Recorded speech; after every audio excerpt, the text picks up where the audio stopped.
Дорогие друзья, приветствуем аплодисментами Сейтек Качкумбаев.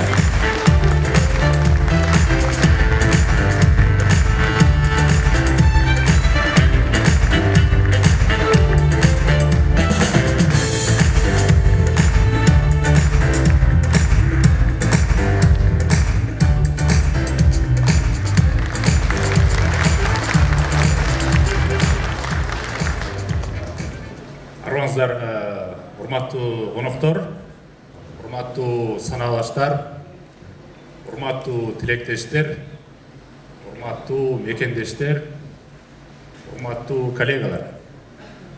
Менин атым Сейтек. Кыргыз либерал-демократиялык партиясынын эң башында негиздегендердин биримин. Барыңыздар, кош келиңиздер.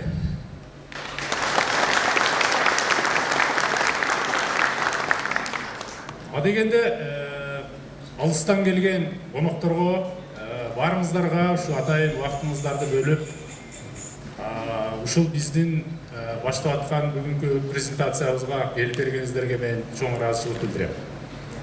Бүгүн өзүңүздөр байкап тургандай Кыргыз Республикасынын эгемен тарыхын же болбосо саясий тарыхында бир чоң окуя, жаңы өзгөрүү боло тургандай мындай бир атмосфера сезилип турат. Себеби дегенде жакында биз Кыргыз либерал-демократиялык партиясынын жаңы форматта мен элдин сүймөнчүгү болгон элдин депутаты Жанар Акаев, Элдар Абакиров, мурдагы министрдин орун басары болуп жүргөн, ушул үчөөбүз жаңы партияны баштайбыз деп атканда абдан удуу сөздөр көбөйдү. Бул эмне деген партия экен? Кыргыз либерал демократиясы деген эмне экен? Булардын артында ким турат экен? Буларга ким спонсор экен? Булар кимдин проектиси экен? Булар эмнени каалайт экен? Кандай программасы бар? Келечекке кандай көрөнгөсү бар экен? Деген ойгу-тойгу суроолор бүгүнгө чейин көп.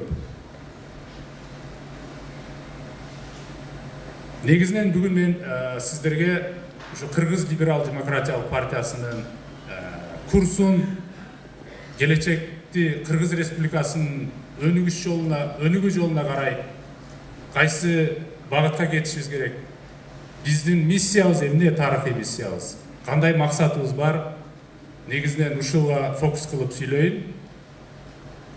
Ошол учурда бир аз да башка суроолорго жооп берип кеткенге аракет кылам. Кыргыз либерал-демократиялык партиясы 2011 жылы расмий катталган. Бирок биз чынында мен ал убакта Жапанда жүрөт элем. Мен өзү баш аяк 12 жыл бою Токиодо ушу бүгүнкү Кыргыз атуулдары башынан өткөрүп аткан сыяктуу мен дагы ошол мусафирлардын бири болуп 12 жыл чет өлкөдө жашап келдим. Ошол учурда биз инициативаны алып чет өлкөдө окуган балдар бир жаңы күчкө биригели деп чечим кабыл алып ушул партияны түзгөнбүз. Анда башында негизинен Жапанда окуган студенттер, Россияда окуган студенттер, Түркияда окуган студенттер, Америкада окуган мекендештерибиз, Кыргыз Республикасындагы мекендештер ушулар болуп түптөгөнбүз бул партияны. Андан кийин сөз пайда болду. Бүгүн эмне үчүн Жанар бул партияга келди? Башка партияга барса болбойбу беле? Эмне үчүн Элдар бул жерге келди? Бул партиянын эмне сүйкүмдүүлүгү бар? Элди өзүнө тарта турган эмнеси бар деген суроо мүмкүн кызыктырып атса керек. Сөздүн ачыгын айтсам, 2011 жылы эле негизинен биз түзүп атканда Жанар биздин катарыбызда турчу. Бирок Жанар ал убакта азаттыкта иштегендиктен бул эл аралык уюмдун нормасына ылайык ал бизге мүчө боло алган эмес. Бирок биздин идеяны, бирок биздин программаны, бирок биздин көрөнгөнү ал тең бөлүшүп келди. Ушул күнгө чейин мен ойлойм, жогорку кеңеште биздин Кыргыз либерал-демократиялык партиясынын жападан жалгыз чынында өкүлү болуп келди. Жанар биздин өкүл болду деп мен ишенем ошол учурда. Эми бул либерал демократиялык партия дегенде коомдо ар түрлүү пикирлер бар. Бул ЛДПР деп биз орус каналын көргөн үчүн ЛДПР дегенди билебиз, бул силердин партия деле ошондой болобу деген суроолор көп болот негизи. Либерал демократия деген эмне дегенде эми көздү чоңураак алып карап көрөлү. Биздики бул жерде карасаңар КЛДП деп турат, Кыргыз либерал демократиялык партиясы деп турат. Эми көздү алысыраак салып көрө турган болсок, ошол мен 12 жыл жашап келдим деген Японияда ЖЛДП деген партия бар. КЛДП сыяктуу. Жапан либерал демократиялык партиясы. Ал бийликте 65 жыл бою бийликте турат. Мына результатын карагыла, бүгүн Жапан кандай Жапан? Bunun баары ушул либерал демократиялык идеялардын шарапаты менен. Алыска барбайлы, кошуна мамлекетти карайлы.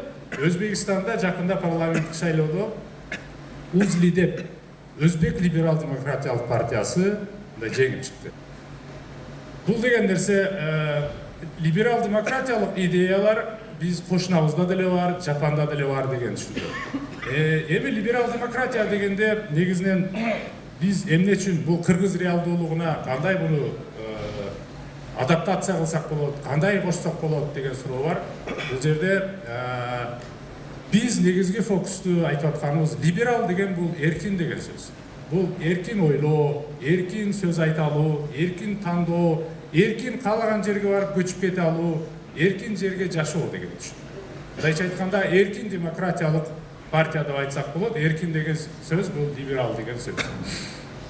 Мындайча айтканда бизди азыр өлкөдө мисалы социал демократиялык деген идеялар болсо, либерал демократиялык идея бул пайда болуп атат. Бул социал демократия менен либерал демократия бүгүнкү күндө экөө окшош эле болуп калды, бирок принципиалдуу биздин айырмабыз либерал демократтар биз мүмкүн болушунча салык төлөөчүлөрдүн санын көбөйтүп, бюджетти толтуруп, чоң бюджет аркылуу элдин проблемасын чечсек деп биз ойлойбуз. Анткени билесиңер, экономика бул бизнестердин суммасы. Бул салык төлөөчүлөрдүн суммасы.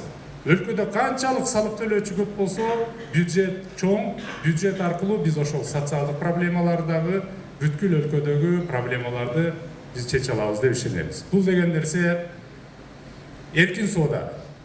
Эркин соода салык төлөөчүлөргө болгон максималдуу жеңилдик, ошонун эсебинен биз коррупцияны азайтуу. Ошол эле учурда биз дагы айткан нерсе идея бул цифровизация. Азыр бул багытта бийлик дагы, өкмөт дагы бул жаатында жакшы иштерди кылып атат. Биз буну дагы андан бешметер тереңдетип, мисалы биз жардам бере алмакпыз да бул багытта дагы. Анткени цифровизация бул коррупцияны жоюучу эң чоң механизмдердин бири. Эми сөзүмдүн аягында бир кыскачараак бул жерде бир нерсеге айтып кетейин дедим эле. Негизи бүгүн кырдаал ушундай болуп турат. Биз мына 30 жылда 6 миллион калк болсок, ошонун 1 миллион 200 миңи мусафир болуп аргасыздан сыртта жүрөбүз. Чын-чынына келгенде менин түшүнүгүмдө биз кыргыздар бактыбызды чет өлкөдөн табыш үчүн туулган улутпуз деп ойлобойм да. Негизинен биз бактыбызды өз өлкөбүздөн табышыбыз керек. Биз бактыбызды чет өлкөдөн табыш үчүн туулган ушундай мусафир эл эмеспиз биз. Бирок тилекке каршы бүгүнкү реалдуулук ушундай. Ошол эң чоң биздин бүгүнкү мекендештерибиз көпчүлүгү ушу Орусиядан эмгектенип жүрөт. Ал жерде алар кайыр сурап жүргөнү жок. Ал жерде алар эмгеги менен, ак эмгеги менен таап, биздин Кыргыз Республикага чоң салымын кошуп жүрөт. Айталы, алар өлкөнүн бюджетинин 3/1 бул жака которуп жүрөт трансферлер аркылуу. Бүгүн ошол биздин ушул иш-чарага колдоо көрсөтүп, атайын ушу кандай иш-чара болот экен, кандай программаңар бар экен деп ушу Россиядан да бизге бүгүн коноктор келген экен. Ошо коноктор туруп коесуздарбы, мен суранат элем сизден. Шуларга кол чаап коесузбу? Чоң рахмат сиздерге. Биздин курс ошол эркин экономика, салык төлөөчүлөрдүн санын көбөйтүү, жаштарга басым кылабыз, мамлекеттик чоң структураны биз кичирейтип ашыкча мамлекеттик органдарды мындай келечекте оптималдаштырып биз чакан жалаң иш билги адамдардан профессионалдардан турган чакан өкмөттү курабыз деп биз келечекте максат кылабыз. Бул биздин либерал демократиялык идеянын өзөктөрүнүн бири. Бул жерге берилген убакыт аз болуп калды. Сиздерге дагы бир жолу ыраазычылык билдирем. Сөзүмдүн аягында биз ушундай азыр мындай чоң жолго аттанып отурабыз. Биздин үмүтүбүз ушу сиздердин ишенимиңиздер, сиздердин бизге болгон кубат, сиздердин бизге бере турган карызыңыздар, кредитиңиздер, ишенимиңиздер, колдооңуздар абдан керек. Себеби дегенде жаңылануу мезгили келди. Бул жаңылануу мезгилин абстрактуу бир партия эмес, мына сиздердин колдооңуздар аркылуу, мына сиздердин көмөгүңүздөр аркылуу, мына сиздердин жүрөгүңүздөрдөгү жылуулугуңуздар аркылуу, сиздердин мына бизге берген көңүлүңүздөр аркылуу биз курабыз деп ишенем. Колдоо көрсөтүп коюңуздарды суранам. Чоң рахмат.